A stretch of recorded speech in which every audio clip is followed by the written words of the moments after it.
Welcome to Super Bloom, your opportunity to learn about the mind, the body, and how they connect. I am Rosie O. I am passionate about bringing people together to learn. I love studying about the body, and I will be a lifelong student of philosophy. In this pod, we explore all things related to the power of the mind and to the purpose of this life, this physical human existence. I believe we all possess the ability to thrive. We just have to learn how to tap into our life force, our creative energy. I am here to introduce unusual ideas to evoke thought, curiosity, and ultimately to help strengthen our relationships with each other. We can realize our full potential once we wake up the wisdom in our bones and activate that innate ability to thrive.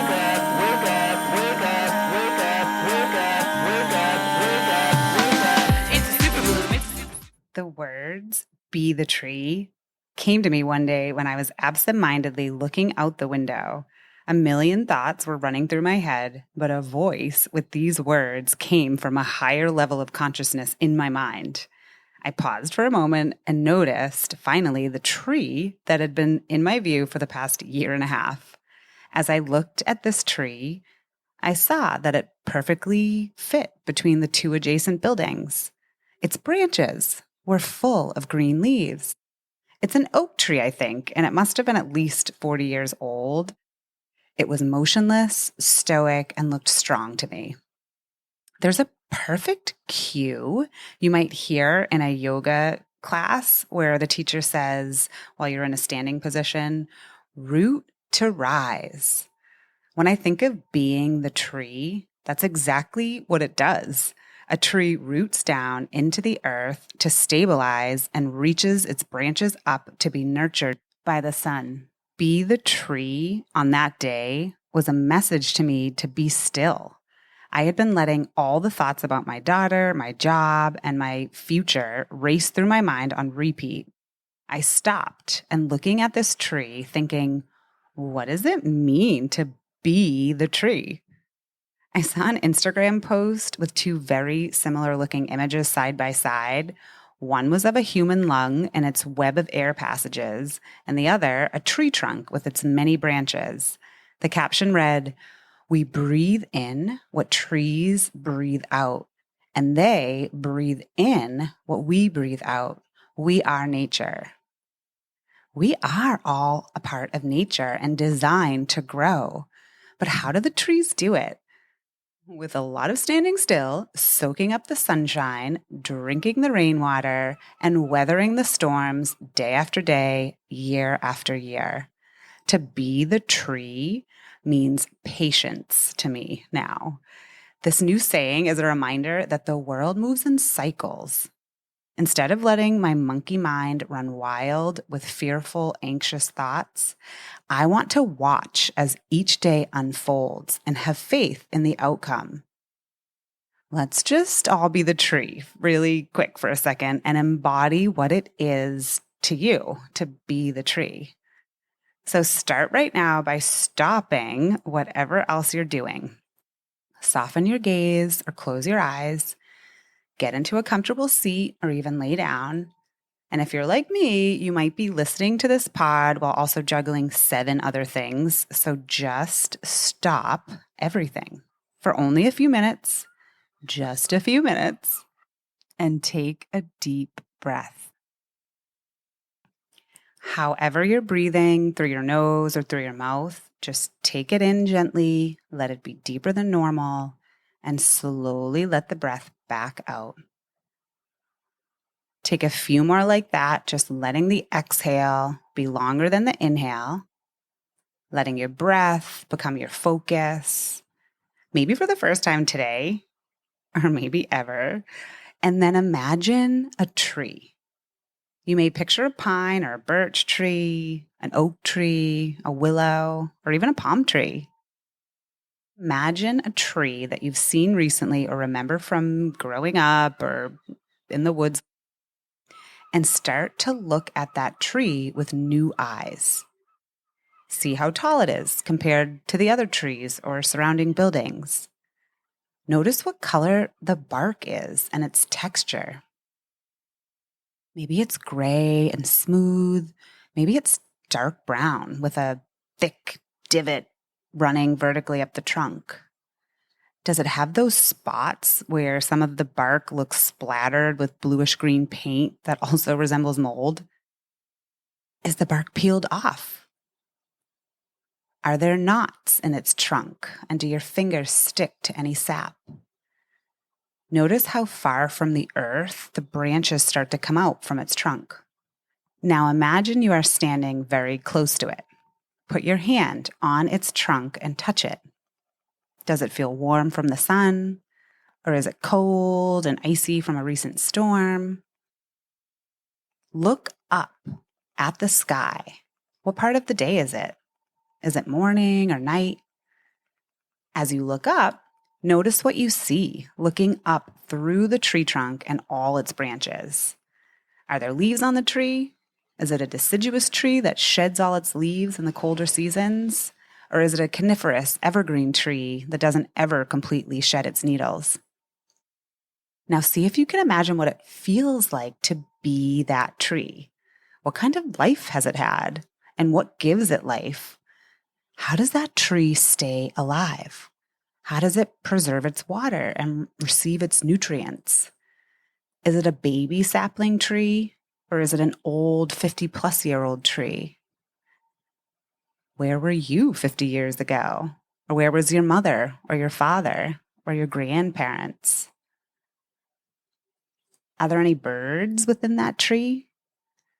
That tree likely creates shelter and shade for not only itself, but many other living creatures.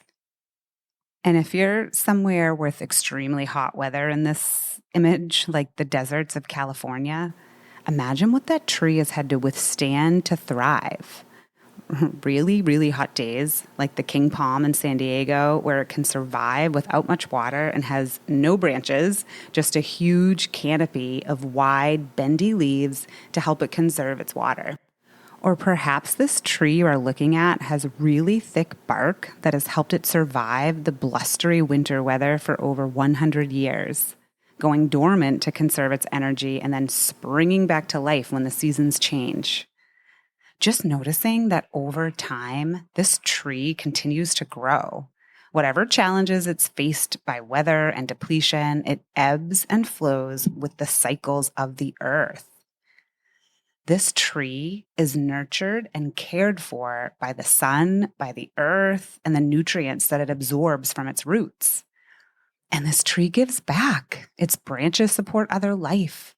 It may produce seeds like acorns. Its leaves provide food for creatures that create the whole ecosystem, the insects that feed the birds, that feed the bigger animals, that feed us. And now step back from your tree. Just look at it. Watch it, unwavering. It might move its branches or leaves in the breeze, but if you stare at its trunk, it does not falter. This tree has built up a strength through endurance, fortitude, naturally. It was once a tiny little seed, an acorn blowing in the breeze, sinking into the earth that finally took root, found the light, weathered the storms, and grew, expanding its reach, expanded into space. A tree will find the light and strengthen its root in the wind. And if that tree is surrounded by other trees or buildings, its branches will adapt as it grows, careful not to touch its surroundings, but still has access to the source of light above and nutrients beneath the earth's surface. As you gaze at this tree, remember, as above, so below. If there's a sickness in the ground, you will see it in the leaves or on the bark of the tree. Tilling the soil, uprooting the tree, sometimes replanting, is what a tree requires before it can settle into its foundation and endure. Now imagine that you are this tree. Each breath you take in is you expanding. It is you taking up space in the ethers. When you take in a deep breath, it is you bringing in new energy, life force energy up your spine, into your lungs, into your body, connecting yourself with the realms beyond the physical. Here in the physical body, you are steady, stable, and rich, and as healthy as a tree supported by the earth beneath you. There are nutrients within the earth that feed you, that heal you. There are beings that will come into your branches to nurture you and for you to nurture and protect, that will help you grow. As you breathe, breathe in the light, breathe in the air. And imagine you could continue to be here, steady, unwavering, yet moving with everything. You can always return to a steady, stable place. The tree is within you and here for you, always. Let's stay in this happy place and consider, what is your nature? What comes naturally to you in your work, hobbies, when alone or in a group? Can you remember a time when you were in a good place mentally and felt like you were in the flow of your life? What were you doing, or where were you?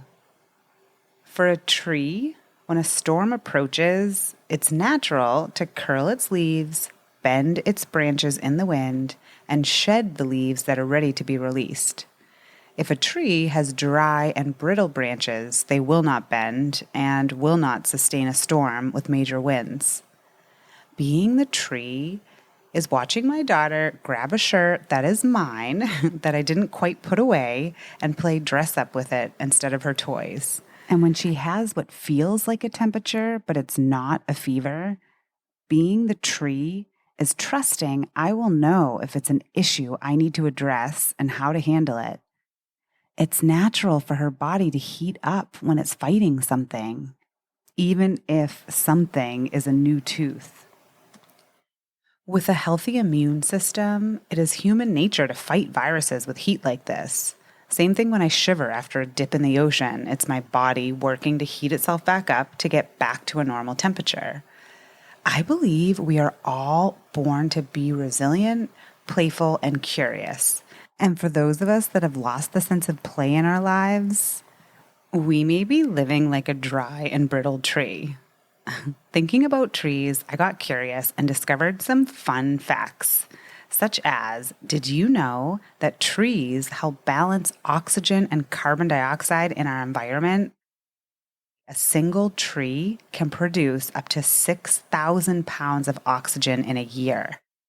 1 acre of trees removes up to 2.6 tons of carbon dioxide each year. To help self-protect and communicate, trees send chemicals into the wind and electrical signals through roots to communicate. Trees share water and nutrients through these networks too. They send distress signals about drought and disease or insect attacks, and other trees alter their behavior when they receive these messages through these symbiotic root systems called mycorrhizal networks. Oh, and there are trees in Utah that are 80,000 years old. That day, I paused while looking out my window. My mind was going in so many different directions, and my emotions were unstable. Seeing that tree reminded me to bring my thoughts down from my head and into my heart, into my center, my stoic, steady trunk, where there is strength and fortitude and an all-knowing sense within that over time it all works out in my best interest. So I can not only grow up, but also thrive. Learning how to be still is the message I received that day. Practice how to be still and steady, and on a windless day, motionless like the tree. It's a lifelong practice I see ahead, allowing the time and space for meditation. But I know I have experienced how finding inner stillness is a remedy to everything that is weighing me down, both physically and mentally. But is it really that easy? Just sit for a bit and let whatever's happening happen around you? Give yourself time each day to bring an awareness to your breath, witnessing your emotions and thoughts, but from a gentle distance where you are somehow watching and not interacting with them. And do I need to be still for an hour or 30 minutes or 5 minutes? Or does a 30-second, 3 deep breath practice count? Yes, I mean, I think it all depends on if in that moment you feel relief and your nervous system gets a break and has a moment to heal. This new mantra, be the tree, instantly helps me get back into a more relaxed state. I imagine I have roots in my feet as I spread my toes and I lift up through my heart and take a deep breath in. My thoughts create a rhythm in my body and affect me with their energy.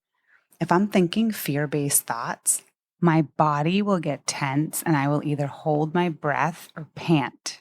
But if I slow down my thoughts and bring my awareness to a sound in my immediate vicinity, like a fan, the hum of the refrigerator, cars driving by, crickets, birds chirping, the lapping ocean waves, the gentle breathing of my child, I can reconnect with my own deeper breathing to help slow down my internal rhythm.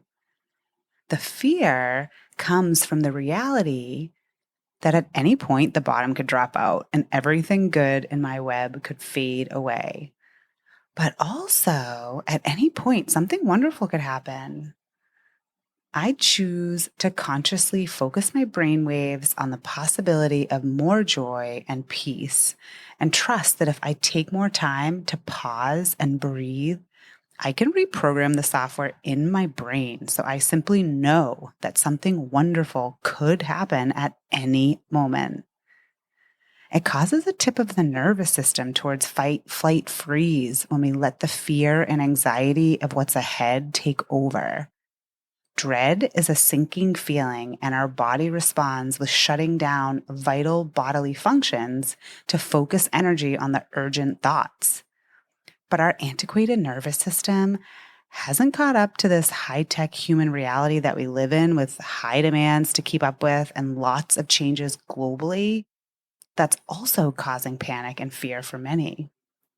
Little things, big things, lease renewals, so many deaths. How do we come back to ourselves, our hearts, a place where there is no need to worry because we know what is happening in our life is happening for our greater good? The breath. It literally is our life force. We come into this world taking our first breath and leave our body with our last. When we breathe, we are communicating our state of well-being or not to our nervous system. Each inhale is our nervous system ready to flip the switch onto fight, flight, sympathetic mode. And when we exhale, this turns on the parasympathetic relaxation part of our brain. What this means is when we are worried or stressed, we pretty much stop breathing. Take a shallow breath right now, like a pant or a half breath, and notice how it moves into your body and what your body does in response. It may cause your heart rate to speed up and bring on a sense of anxiety. Now take a deeper breath so it goes down into your lungs and fills your torso. Now exhale slowly. This is where you want to be, especially if you're having fears about your health, your children's health, or feeling anxious about a future event. Just breathe. The energy of fear is like a tree that is not being nourished by its soil. The breath is a way to till the soil, to break up the stagnation, circulate the energy, and create space for more sunlight and water to penetrate the surface. Maybe the tree needs a total uprooting and replanting in a spot where the soil is more vital. Maybe new food sources are needed because the tree is growing and desires more variety of nutrients from the earth. Slowing down with your breath makes your next move effortless. You are in this moment right here, right now, when you are breathing, and you can break through the energy of fear if you give yourself enough time with the breath. What if you give so much of yourself? It's like your tree is infested by webworms. They nest and web in your bark and on your branches. Sometimes what we give life to can hurt us. This is when the tree might shake its branches and release leaves, shedding the old to make space for the new. Moving in a cycle with the seasons into the next phase of its long life. In order to keep ourselves steady, strong, and able, we must be consistent in using our breath. When we pause to breathe, we will be more deliberate with our words, more thoughtful, maybe kinder. If we think and speak as if our thoughts and words are magical, we will start to see how we are casting spells that are creating our reality. When you notice that your body is tensing up, or if you're not breathing and your thoughts are repetitive and it's about something scary or that's causing you to put up emotional blocks, then you know you're living in survival mode, the sympathetic nervous system. This is an opportune time to practice shifting your mind with your breath. It's all about that first time that you stop and catch yourself and bring your attention outside of that chatter and inside of your body into your lungs. Especially when your thoughts are on a loop and you can feel the negative emotion surrounding them, like fear about your health or your loved one's health, for example. Maybe you notice a rash or a possible fever. You are wondering and worrying if it could turn into something worse. What could be the cause of it? And then you stop breathing. Or you start panting and you feel moments of panic and distress. Maybe you start a search online for these symptoms and see results with all kinds of disgusting skin disorders. This then causes you to freak out around the possibility of all those grave ailments and a new life-threatening possibility. I want to be the tree for myself so I can also be the tree for my daughter when she cries and when she's ill. What is important to remember is there is more to the situation than the obvious reasons to fear and worry. This is definitely an opportunity to ask for help, but usually not from Google. I adopted a positive affirmation after my first round of rashes with my daughter, and it helps me stay calmer in those moments that I can tell her little body is fighting something. Watch and wait. This isn't always possible if you have a serious situation that your intuition tells you to act on instantly. But for me, I have realized that my fight flight mechanism turns on instantly, like a knee jerk reaction to the panic. And by breathing and saying to myself, watch and wait, or give it 24 hours and you will know what to do, then I can stay calm and get myself back into a balanced place from which I can much more confidently navigate moment to moment what needs to be done. So as a rule now with my daughter, I will wait at least 24 hours after checking her temperature before I allow myself to panic and freak out. Recently, she got a fever that wasn't really a fever. I just noticed her body was heating up in waves when I laid down next to her in bed. And this lasted about 36 hours. I kept checking, but her actual temperature wasn't a fever. I could feel that her body was heating up, and I reminded myself that this was good. It means her immune system is fighting something. This empowered me to change our plan for the day and just rest, nurse her, and let her be comforted by me. Then a couple days later, the heat waves in her body turned into hives all over her face that also would come and go in waves. Now, that freaked me out initially too, but like with a tree and its roots and branches, as above, so below. I remembered a similar hive experience when she was a newborn, where there were these white and red bumps that would come out and then fade away each day for weeks.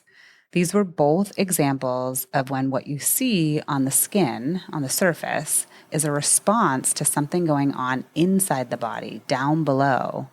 There are exceptions where the skin is disturbed by an external allergen or irritant, but for this recent situation, it was actually a tooth getting ready to pop through her bottom gums.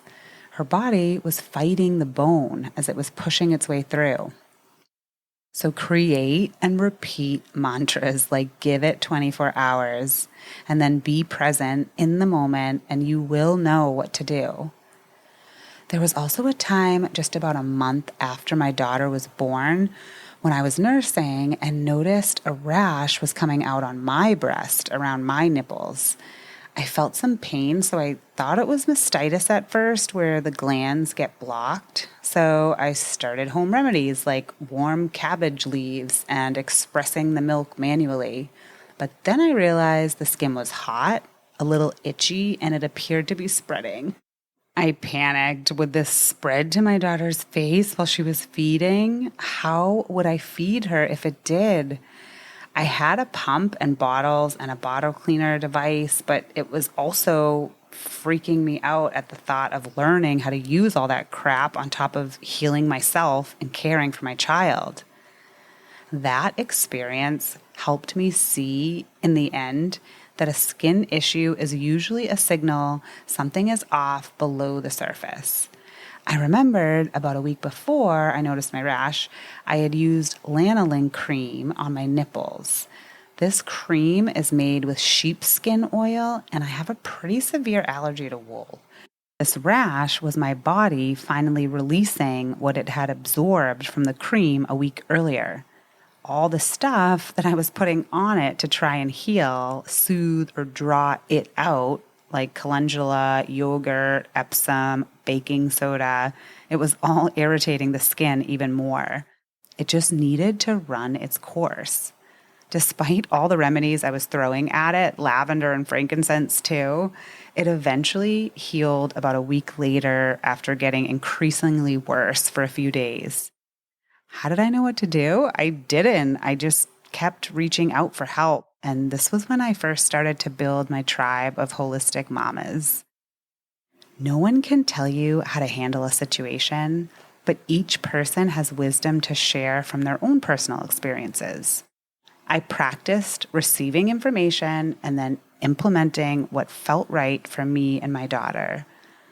And if you see a mainstream family medicine doctor, it's the same deal. They're going to recommend based on what they specialize in, and you will have to make your own decision on how to proceed in a way that's best for your family's long-term health.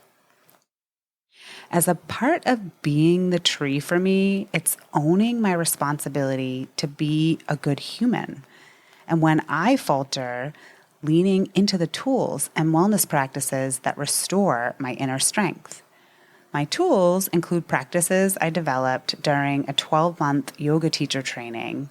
But before that, I also had influence from weekends at my dad's in the Catholic Church, books that I read on mindfulness and Buddhism, and I had this unique exposure as a kid to the Siddha Yoga Ashram in South Fallsburg, New York. But I'm finally owning a lot of those practices now. When I began my own journey within the yogic philosophy in my early 20s in that teacher training, it felt like I was learning everything for the first time. I remember reading about the first 2 limbs of the yogic philosophy, and it hit me. Yes, this ties together all the aspects of what it takes to be a good human into one place. And my name is even incorporated into the Sanskrit words. This is what I should be focused on instead of thinking my ever-changing corporate careers will give my life meaning or purpose. I remember thinking back at 25, no matter what I do for work, if I can follow the ethical guidelines of what to stop doing, which are the five yamas, and what to start practicing daily, the five niyamas, this will be the map that guides me to an enriching life. These were written back in 200 BC, but these basic guidelines cover everything to help guide you in living a balanced and wholesome life. Think about this. Ahimsa, the yama for non-violence. What does that mean to you, non-violence? Are you quick to anger? Do you slam doors, throw things when you feel that anger bubbling up inside you? Or are you gentle with yourself and others, kind with your words, and careful not to inflict pain on others in how you say things? I am still working on this one. Mothering a sweet, innocent, needy little one has helped me see the importance of checking my tone when I speak. I can see how being gentle with my movements and using a soothing voice will help ease my baby girl into a calmer state when she's having trouble managing her emotions. It is not easy keeping your cool while your baby is losing theirs and screaming at eardrum-piercing levels. But ahimsa is a practice that I remember in those moments. And I take a deep breath and I help combat the sympathetic nervous system that instantly kicks on thinking there is a threat that I need to evade. Satya, truthfulness. Do you believe your words matter? That what you say carries a ripple effect into the ethers? Are you considerate of not only what you say outwardly to others, but also of how you think or speak inwardly to yourself? I recently started cheering myself on daily because I noticed I was actually berating myself way too often and it was depleting my energy. So instead of nagging myself when I think I should be doing more or something else or a better job or whatever, I congratulate myself for all the small stuff. Like when I managed to go a whole day without holding my breath, watching the clock, or giving myself flack for not doing more. Instead, I say, great job thinking of that fun book for your daughter to look at while you were working. Nice idea to put her down in the bed today instead of holding her at your desk while she napped.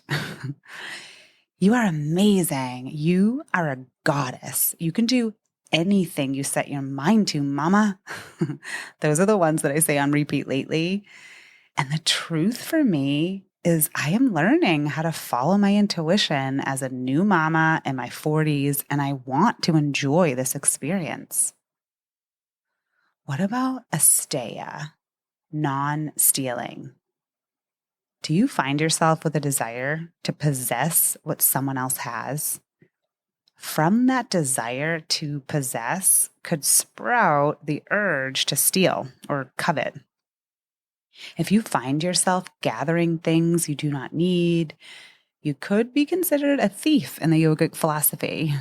But in modern day, this could be as simple as taking something that wasn't knowingly given to you. Like if someone doesn't give you permission to snap a photo of them, do you do it slyly to make sure they don't see you do it? Or do you ask first? Asteya, non-stealing, is when one is free from craving, trustworthy, and essentially embodies thou shalt not steal. Brahmacharya, moderation of the senses and right use of energy. This could be considered sexual celibacy, but I see it as simply remembering everything in moderation.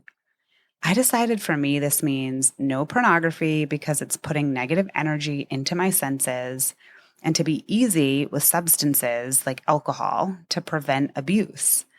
And when I feel urges to overeat, drink, or have sex, be the tree is my reminder to absorb the sensations and transmute the energy so I can turn this sensation into a holy experience. What is your connection to greed or aparigraha, which means non-greed?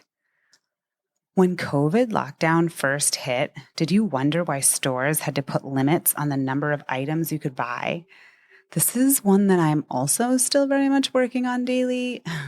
I like to keep things simple in my life, so running out of toilet paper and having emergencies that can be avoided like that are priority for me. That said, I sometimes stock up on things that I end up not using right away. And then I imagine how much money I could have saved for a fun experience with my daughter instead of having a cupboard stocked up just in case.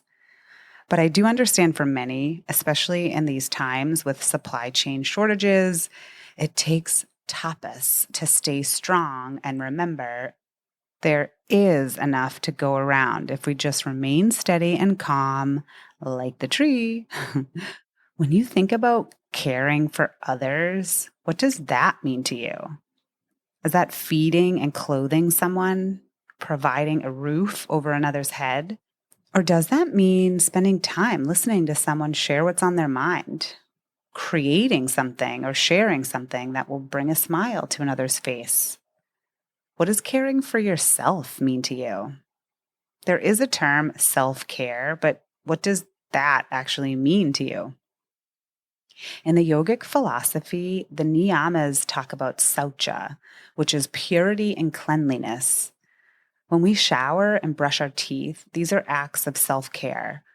When I take time to rub healing salve on my sore muscles and to drink fresh water, I am caring for myself so my body can detoxify and heal. I realize this especially with an infant child on the nights when I don't feel like getting up to brush my teeth after falling asleep nursing her. But then I remember the importance of self care. And I always feel so much better in the morning when I make that effort for myself. Saucha is not only about cleansing our bodies, but also our minds.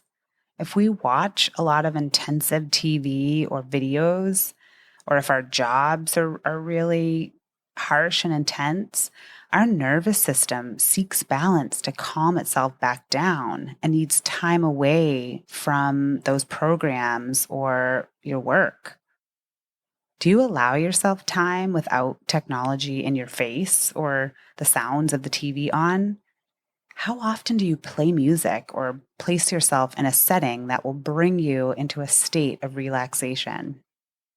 I don't watch a lot of TV, but I will watch YouTube videos during my workday to infuse my mind with positivity while I do work that has become easy after 5 years in this role.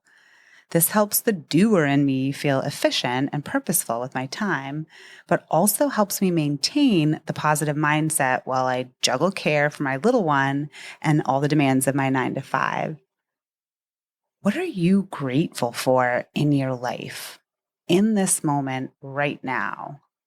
Santosha is the niyama about contentment. Are you grateful for who and what you have in your life today? Maybe you feel like life has been an uphill battle lately because of health challenges, your teenager's mood swings, or financial struggles. And these hills you are climbing at present or great loss you've sustained over the past couple of years all really sting. But what can you single out as a blessing today? Do you have a person in your life that can always lift you up? Someone who, when you talk to them, leaves you feeling heard and seen. Be grateful for that. Or your health. Maybe you get a parking spot out of nowhere, or something that seems like a coincidence that you cannot explain happens, like when you think of someone and then bump into them, or you imagine an outcome and then it happens. Be grateful for these simple things. I study meditation with a Gulf War veteran, and she is forever grateful for her running water and toilet that flushes. What is the thing that you have done for more than 10,000 hours and could do it all day, every day?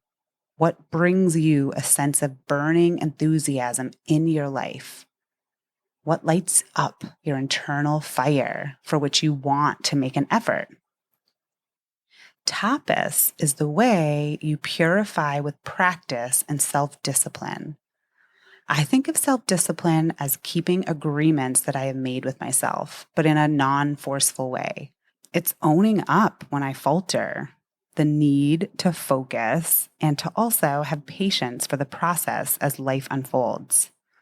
I have seen that mental strength will come from this practice of personal austerity. When was the last time you stopped to reflect on a recent event and how you responded to it? We'll call it the stimuli, news from left field that completely changes the trajectory of your life, plans upon plans that you keep showing up to do, but do you witness the experience? Svadhyaya is about self-study and self-reflection. This is maybe where it all begins for me. Before I decided to sign up for the teacher training, I took a look at my life up to that point and all the fun I had been having in the corporate world since I was 17. But before I could wrap my head around all this yama niyama moral and ethical stuff, I had to decide I even wanted to look beneath the surface. As I reflect on my day, my life, and where I aim to be, I remember to praise myself for all I have endured. I focus on how I can learn from the past and evolve and notice when it's challenging to let go of old resentments. Do you believe in a higher power like God or the universal energy or the divine, the Holy Spirit? If so, do you feel you surrendered to it and believe that there is a higher purpose to all the struggle, great loss, and strife? Ishvara Pranidhana is the niyama that reminds us to surrender to the divine. When I was pregnant with my daughter and getting closer to her due date, I started listening to music with lyrics about surrender and trust. In a hatha yoga class, there's a pose called balasana, or child's pose. And I would also use this pose to help me remember how to bow down and allow the grace of God to guide me. Bringing a human through into this world can be an incredibly spiritual experience if you let it be. I had a lot of fear come up before I realized the goddess-like power within me. In order to embody that power, I had to surrender. I invite you now to take child's pose on the floor or tonight in bed. It's a kneeling pose with your arms extended, and I'll guide you through it now. If you're pregnant, you might want all the pillows for this, or better yet, just kneel on the floor in front of your couch, resting arms on couch and forehead on forearms.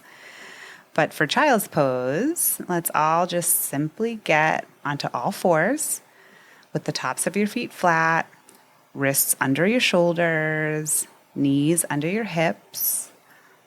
Slowly pressing through your palms, guide your hips back. They're moving towards your heels, and you're bringing your forehead towards the bed or the floor. If your body is not ready for the full pose today, place a firm pillow high enough under your head so your forehead can reach it. And if the flexion in your knees is not here today, roll up a big towel tightly or use another firm pillow and rest it over your calves so your hips can sit on it. The child's pose is about surrender.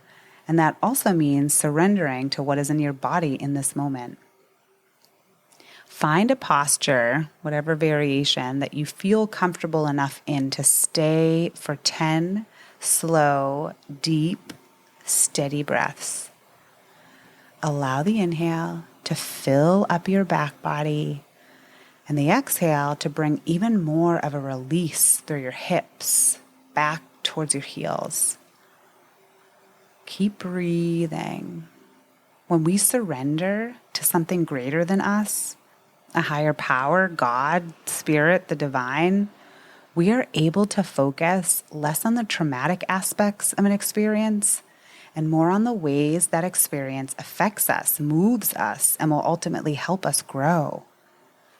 When we are faced with a grave challenge, such as the sudden loss of a loved one, or are fearful about a major life change like raising a child alone, if you surrender to the idea that there's a master plan for all of us, it may be a way to find solace in the moments of deep suffering and pain.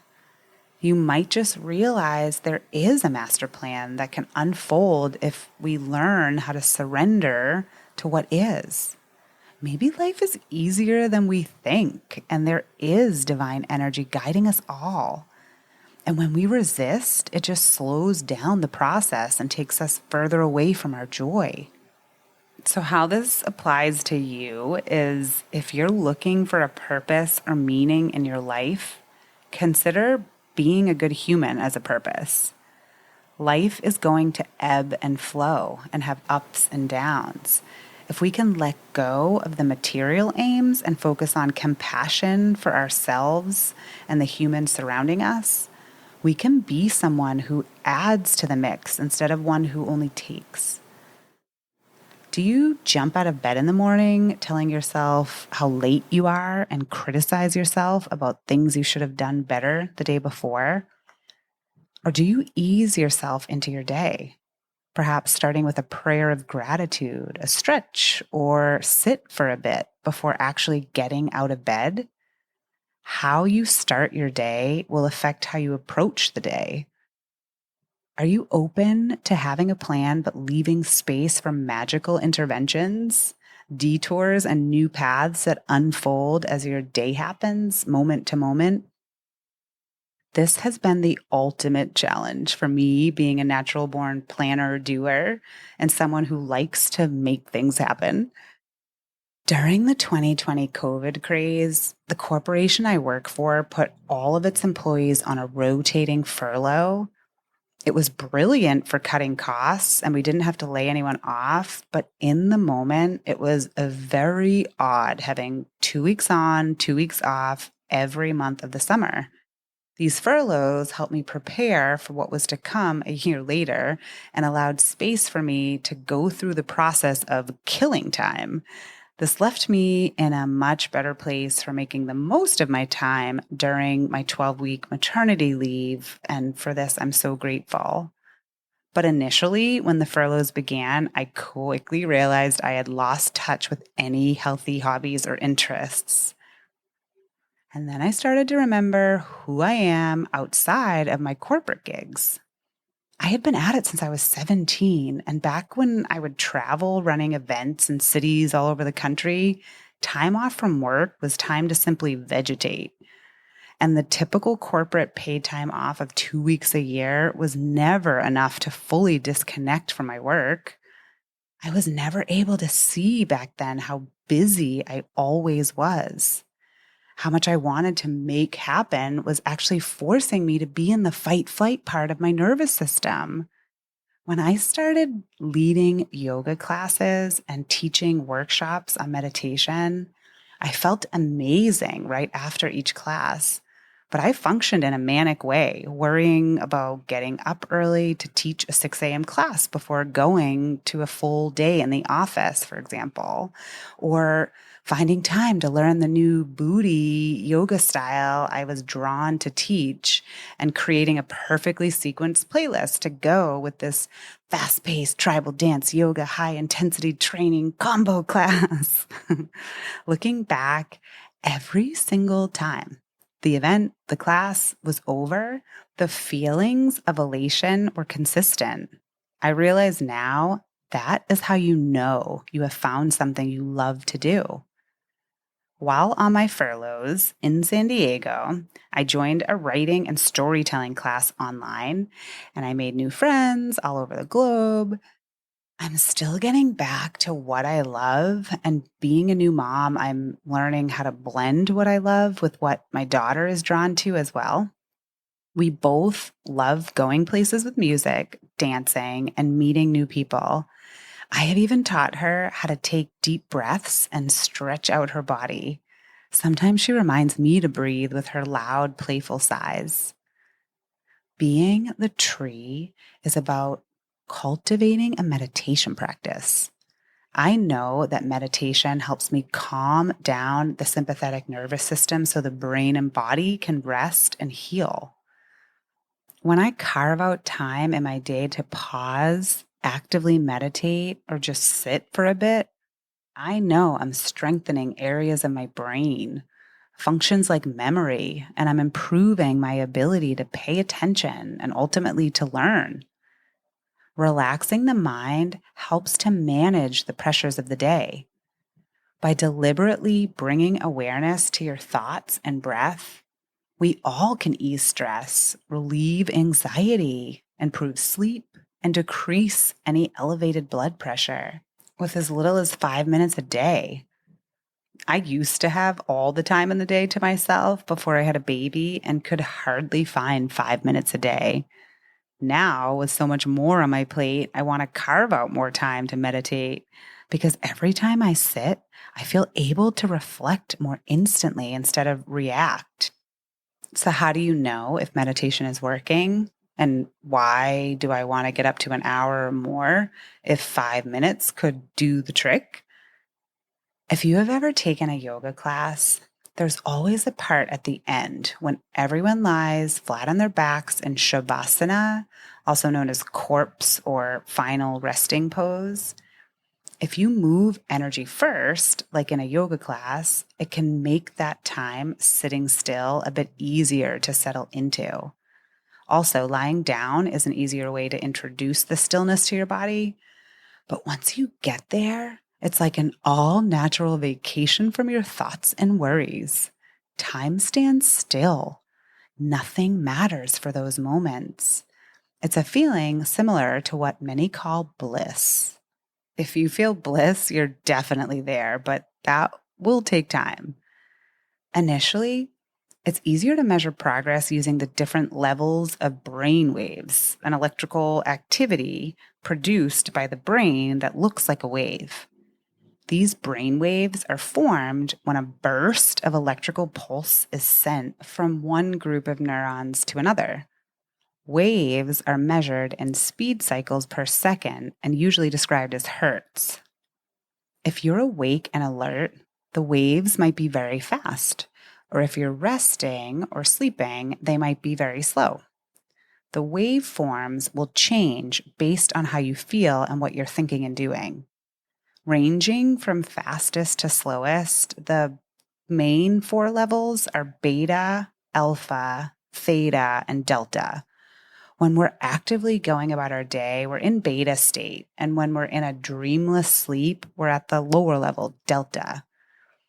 You need an electroencephalogram, an EEG, to measure your brain waves officially, but many of us are likely operating in a high level of beta.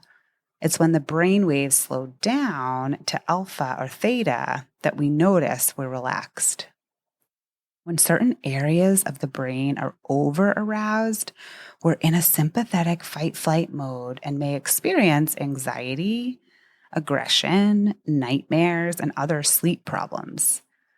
The higher levels of beta brainwave forms would look like tight, jagged lines on a one-dimensional graph to exemplify the energy bursts of that active, busy mind.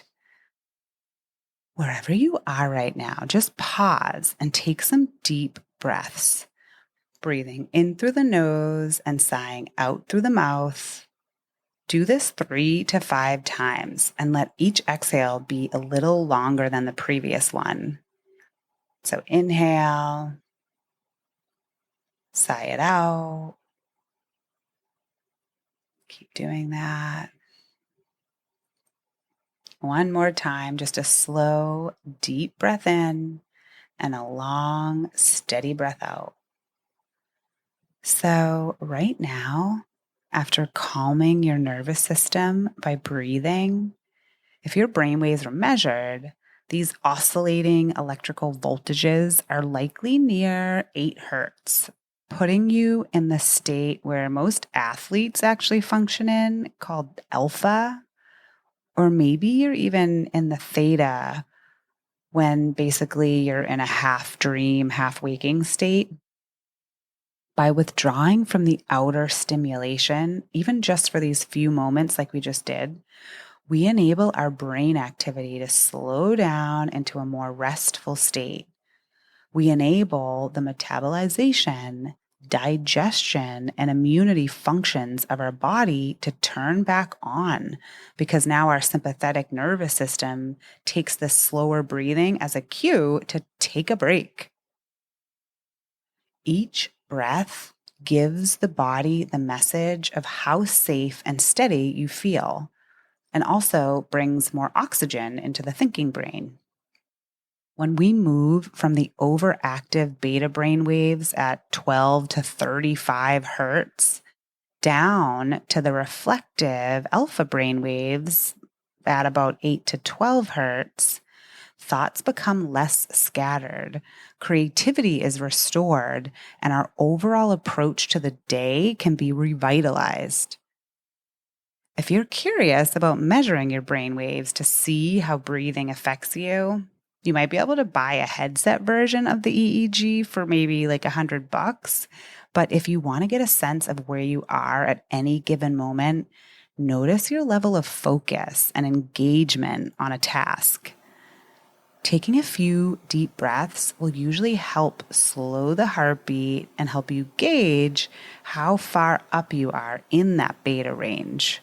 And if perhaps you're in a more reflective state of alpha or theta, your breathing will be slow and steady. If you knock yourself out with a substance like alcohol or a sleeping pill that's designed to make you drowsy, it's likely you're in the non-dreaming state of delta. But if you fall asleep naturally and have a routine that helps ease you into bedtime, you may find that you experience some time in the theta state before falling into a deeper sleep, or also as you wake up.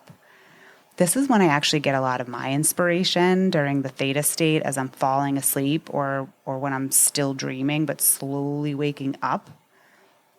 There's also gamma, which is the fifth and highest level of brainwave forms, but it's hard to measure even on an EEG. The gamma state is when the brain, like a car functioning optimally, is firing on all cylinders, and our brain is operating in a higher consciousness. This is when you're hyper-focused and able to process information in a highly efficient manner. Your brain tends to produce gamma waves when you're intensely focused or actively engaged in solving a problem. I also think I get into gamma after my seated meditations when I let myself sit for longer than a few minutes. Without an awareness of our breath and our overall brain activity, we're likely in an overactive beta wave level, oscillating around 35 hertz. When we live in these higher beta wave levels, our body's nervous system is likely responding by over-arousal of the sympathetic fight-flight functions. If you're unable to concentrate, you might have some type of brainwave imbalance. Breathing, sitting, and learning how to be the tree might help you. When you make time for meditation in your life, you will begin to cultivate an awareness called mindfulness. Mindfulness is what helps you stay strong mentally to overcome the daily challenges that arise in your life. Meditation in Tibet means simply to become familiar with your mind. And in Sanskrit, it's to cultivate an awareness. Meditation practices vary widely, but my take is it's about turning your attention inward. Meditation is a tool to help us become aware of our actions, have more compassion for ourselves and others, and be purposeful in how we respond to situations in our lives. It may be a walking meditation where you notice how your feet touch the ground as you walk from your car to your building at work, or a seated morning meditation where you listen to gentle music and breathe on a cushion in your living room. Or the meditation might be a wild, active dance on the beach that helps you still the mind after several minutes of that vigorous movement. Or just those 5 marvelous minutes in the final resting pose, Shavasana, at the end of a yoga class. Or 30 seconds at the end of a shower when you connect with your roots and your branches. Meditation sounds simple, but it's an ongoing practice we never really master. Once we grow still in the body and mind and experience that inner peace of meditation, the aim then becomes to maintain consciousness in and around our practice. It is through tapas, the burning, the focus, that our practice helps tone us both mentally and physically. Your meditation might be laying in your bed while breathing softly and deeply, thinking over and over again. Today is a gift, a blessing, and I am grateful. Thank you for listening to this episode of the Super Bloom Podcast. Visit the website superbloompodcast.com to see videos and join the online community. If you'd like to contact your host, Rosie O, you can reach her at rosieo@superbloompodcast.com. Wake up, wake up, wake up, wake up, wake up, wake up, wake up, wake up, wake up, wake up, wake up.